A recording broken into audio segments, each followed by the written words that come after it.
Brillanti Musicals, kull nhar ta' ħamis fit-8:09 dejjem fuq One. Il-poplu kellu jgħid għax żdiedu l-kontijiet u jien kburi bil-mod kif iddeċidejna. Dawn kienu dikjarazzjonijiet tal-eks Ministru Nazzjonalista Tonio Fenek li kien responsabbli mill-finanzi tal-pajjiż fi żmien l-amministrazzjoni ta' Lorenz Gonzi u kienet jieħu sehem f'sessjoni oħra tal-Kumitat Parlamentari għal Kontijiet Pubbliċi li tlieta wara nofsinhar kompla jiddiskuti r-rapport tal-Awditur Ġenerali dwar il-kuntratt tal-Electrogas. Fil-fatt tul din is-sessjoni Fenek kien mistoqsi dwar id-deċiżjonijiet tal-Gvern Nazzjonalista qabel 2013 brabta mal-kontijiet tad-dawl f'pajjiżna u s-sitwazzjoni finanzjarja mwera li kienet fiha lena Malta.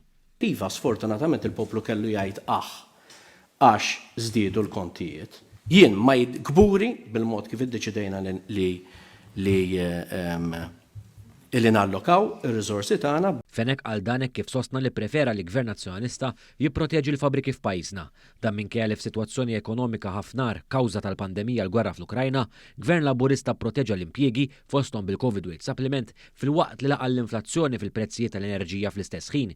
Iżda Tonio Fenek li fi żmienu pajjiżna daħal fi proċedura ta' deficit eċċessiv, tenna li l-kabinett ta' Gonzi ma kellux għażl oħra u bekk ħad deċiżjoni biex jolli l-kontijiet. Reviżjoni tal-kontijiet ħada l-kabinet kollu. With hindsight naħseb ma kienx hemm option oħra.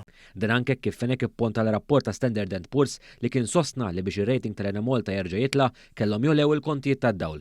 Madankollu l-Ministru Clayton Bartolo nnota li Gvern Laburista olla r-rating tal-Ena Malta mingħajr ma qatt olla il-kontijiet tad-dawl. Meta Gvern Laburista wara 2013 irnexxielu jolli minn downgrading iġiba upgrade l-Ena Malta mingħajr ma olla l-kontijiet tad-dawl kienet ċaġa tajba, anzi raħħashom. Jiġifieri, inti hemmhekk għadek hemm qed tgħid il-kontijiet tad-dawl m'għollewx biżżejjed biex nevitaw downgrade. Wara l-2013 kellna upgrade mingħajr ma għollew il-kontijiet tad-dawl, anzi raħsu. Prezzijiet għadna ħassuhom sal-lum. Kif tispjega dan il-fatt? Hawn deret l-iskumdità tad-deputati tal-Oppożizzjoni fil-Kumitat.